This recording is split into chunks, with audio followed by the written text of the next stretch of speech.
Welcome to the Healthy, Wealthy, and Smart podcast. Each week, we interview the best and brightest in physical therapy, wellness, and entrepreneurship. We give you cutting-edge information you need to live your best life, healthy, wealthy, and smart. The information in this podcast is for entertainment purposes only and should not be used as personalized medical advice. And now, here's your host, Dr. Karen Litzy. Hey everybody, welcome back to the podcast. I am your host, Karen Litzy, and today's episode is brought to you by NetHealth.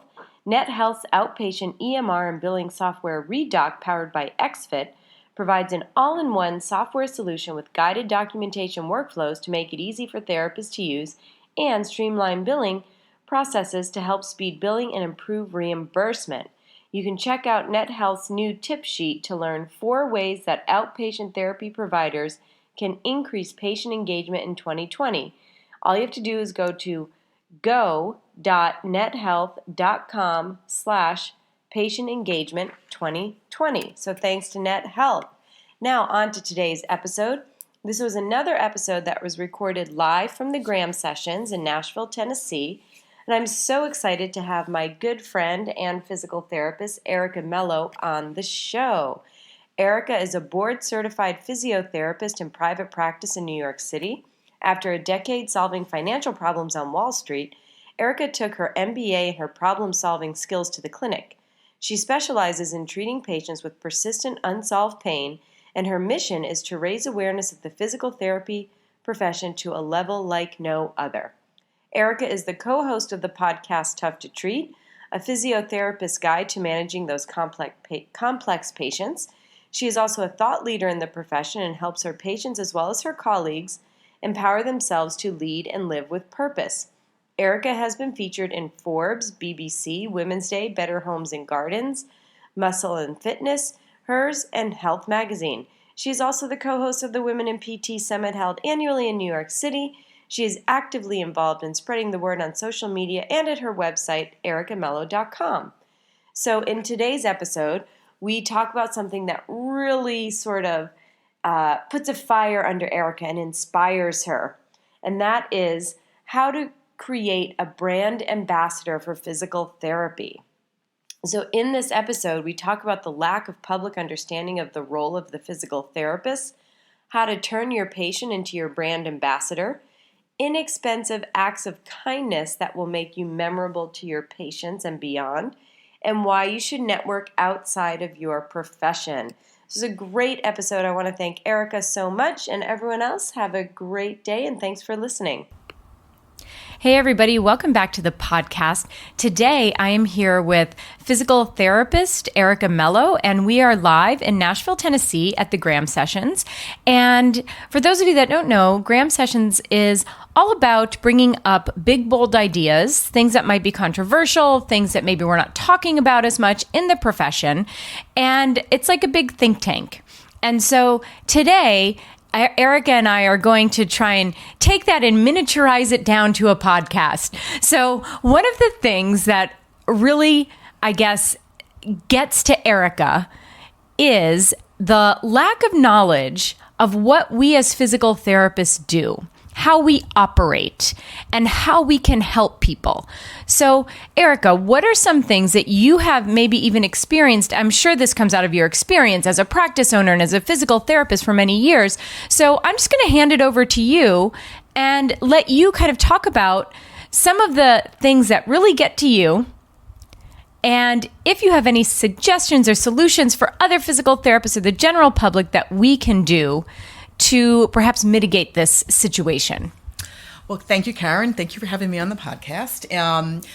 Graham Sessions is wonderful in Nashville. I've never been to Nashville, Nope, so me neither. I know it's quite nice. One of my mentors or business coaches asked me a while ago, what can't you shut up about? And what I can't shut up about, I mean, there's many things, but this so irritates me is that people still, consumers, and other healthcare professionals do not understand what we do at all. They don't understand. They think we're all exercise. And I know that this is a topic that's been beaten around for many, many years. And for me, it drives me crazy. And I'll just tell you a story related to Karen. I had a patient of mine who just texted me. I'm an out-of-network practitioner, and she has a certain like a deductible she has to meet. And she's like, well, I'm going to wait to see you. I'm going to go meet my deductible. I'm like, well, why don't you meet your deductible with me? Is my profession not as valuable to you in your mind? And I think as a profession, we need to start, and we can talk about the marketing and the branding, but that's not what this is about. We need to start at the grassroots level with our patients. I mean, our patients are our voices. And we need to develop relationships with them, and we need to actually make the ask. I think we sometimes are, in our profession, we're not shy, but we don't make the ask of, and I'm guilty of this, we don't make the ask of our patients, what is your view of me as a therapist? What is your view of me as a profession? How can I get a seat at the table, for example, in a Medicare discussion in Washington? How can I get a seat at the table, at an AMA conference? I know a lot of physical therapists out there are speaking at other non-PT conferences, but I think it first starts with our patients developing. We talked about, a lot of these business and leadership skills, these soft skills, and yes, those are very important, but the relationship with our patients, the patients will get that word out. I mean, there are time and time again, we both experienced it. You treat so-and-so and the word gets out, this physical therapist is different. This is what they do, right? Oh, absolutely. Yeah, and I think that starting with the interpersonal relationships matter. I think it was on Twitter, somebody mentioned recently that she spent 40 minutes on the phone talking to an insurance company or a doctor, and was that worth her time? And she got a lot of comments, and it was like, relationships matter, and that's valuable to the patient. Oh, absolutely. So, and I agree with you. It's all about relationships, and those relationships, that alliance that you create with your patient, that patient then goes out and they become your ambassador. And not only an ambassador for you, but an ambassador for the profession as a whole. So instead of saying, which we heard today, people say, I went to PT and it was crap. Yeah. And they didn't do anything. But instead, wouldn't it be great if all of us PTs are forming these relationships, are treating patients with the latest evidence, are not wasting people's time, are making people feel better, or I would even argue making people more functional, getting people to an elite level of sport. And that's what physical therapists can do. And I feel like a lot of patients, if they have gone to a physical therapist and they'll say, oh, they just put a hot pack on me and then some stim, then I did my exercises and then I left. And you know who that patient was? My own dad. Oh, gosh. Oh, my God. Yeah. My own dad was like, well, why would I do that? He's like, I can put a hot pack on at home and go to the gym. Right. Well, that's not quite the care that you're talking about. Right. So that was your dad. So, he would never say anything to you like, he would not basically say, all physical therapists are alike because you're his daughter. So, I talk about, building a relationship with your patient. Your patients, number one, are your advertising, are your marketing, and they're your brand. We can spend a lot of money, and a lot of people do on all of these business courses, and that marketing and the branding and the social media, and that's all great. But if you don't have a relationship with your patient, it doesn't matter. And what are some tips that you can give to the listeners to create a good relationship with your patient? I would say, and I speak from experience and seeing other therapists work and over my years, go the extra mile for your patient. Just do that.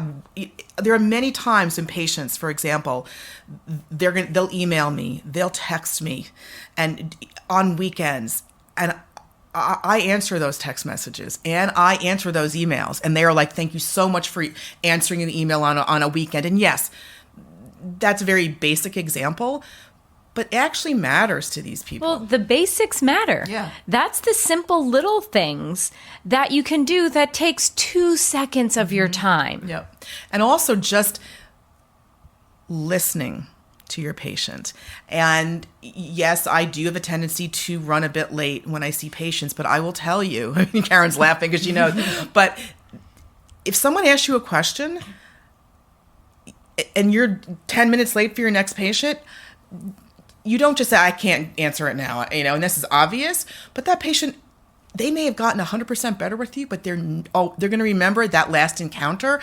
You need to make every encounter matter, whether it's listening to the patient, whether it's, listening to them about something that's unrelated to physical therapy, and going that extra mile. And I do believe that whatever, and asking the patient, what do you want from this relationship? It's a relationship, and it's a trusting relationship, and you once again, all the branding and is fabulous, but they're your voice. Yeah, absolutely. And I think it's also important to remember that this isn't a relationship of you being above your patient. It's a partnership relationship. Exactly. And what do partnerships do? They give and they take, and there's a sacrifice, but I would offer this advice is your patient is your patient for life. Right? It's like that lifespan practitioner that we talked about so often. And they should be treated as such. For example, when they leave your office for, let's say you've seen them for 10 visits, their back pain's gone, and they're kind of good to go, but they're not really, once again, you don't discharge patients, you just, see them, and then they come back whenever they've got something else going on. It's not a word I like to use. It's funny. I often say I don't use discharge anymore. I actually say, I'll see you if you have any other problems. Just come on back, and I will keep in touch. I actually think using direct mail, and I've said this before, really helps. I actually send birthday cards out to my patients. And thank you cards and thank stuff, you right? cards. Yep. After I have a new patient, I will send a thank you card. Thank you so much. It was nice meeting you. And patients are saying, they come back and they're like, that was a great touch. I really appreciated your card. Honestly, go into your database. Get an Excel spreadsheet of all your birthdays, of all your patients' birthdays. It is an easy thing to do. And then just note them down and write them. Go on a Sunday, spend an hour and a half doing that. It will matter. That's a great tip. Thank you so much. Yeah. I think I'm going to do that now. I know. It's funny because I had an assistant of mine do that, and I was like, oh, she has a birthday very similar to mine, and they actually do appreciate that. And, I've been a patient myself, and we can get the odd email, and everybody's about, the email marketing. Yes. However, it's not the same. No, it's definitely not the same. And I also can appreciate those tips that you just gave, listening to the patient, sending a birthday card, a thank you card, and helping them kind of understand what we do and taking the time for them. These are not huge things. You don't need a certification for it. You don't have to spend money for it unless you get a stamp or something. It's very easy, accessible ways for everyone to enhance that relationship. And on that note, we're going to take a quick break to hear from our sponsor, and we'll be right back.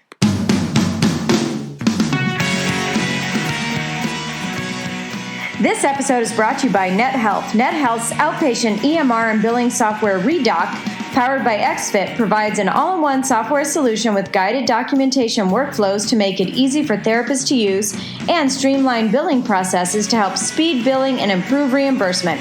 You can check out NetHealth's new tip sheet to learn 4 ways that outpatient therapy providers can increase patient engagement in 2020 at go.nethealth.com/patient engagement 2020.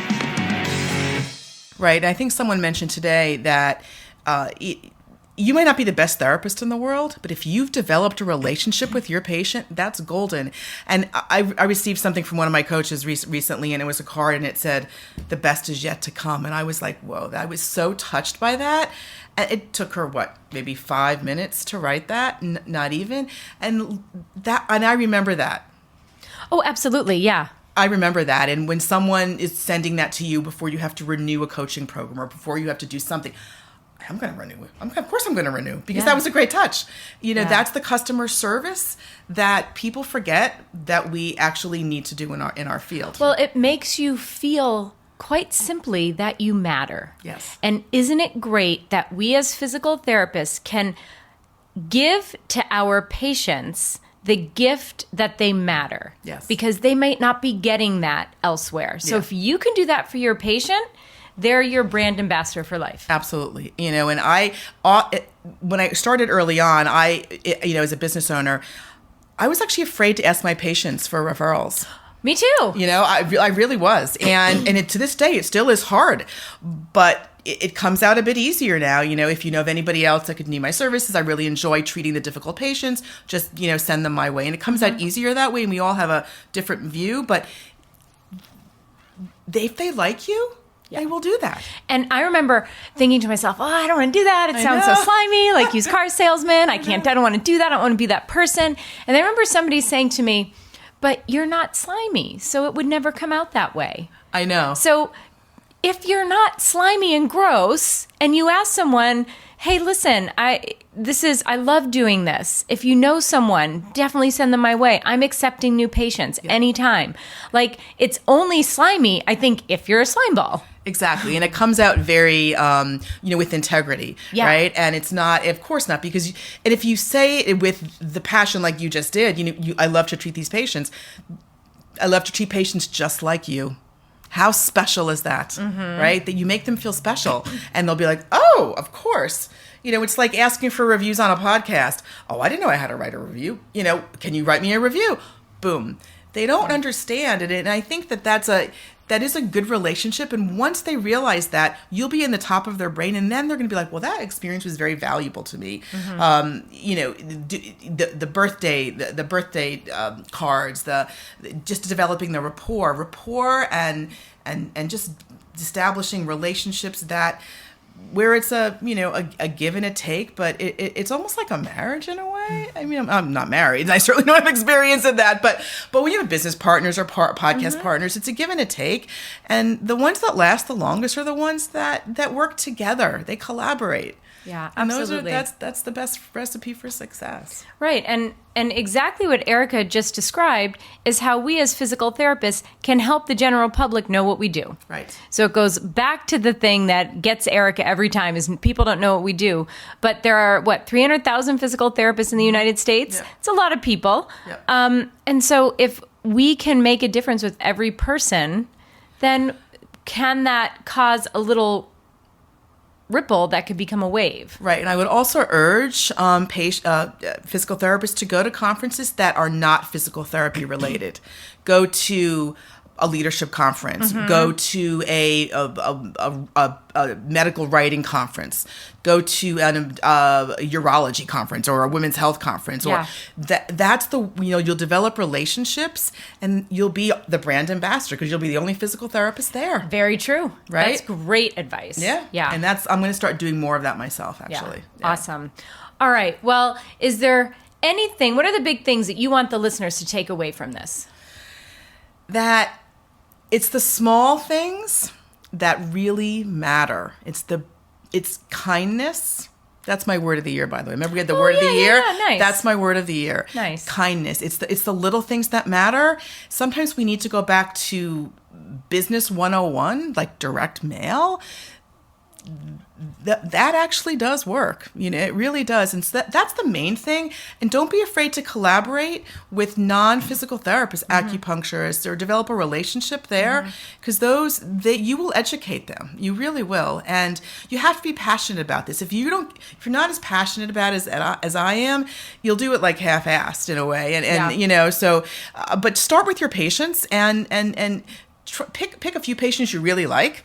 And you send birthday cards, send thank you cards. Do it for 1 or 2 months and see if you get any return on your $1 investment. It's nothing. Absolutely. Yeah. Great advice. And now, what advice would you give to yourself, knowing where you are now in your life and in your career? What advice would you give to you as a new grad right out of PT school?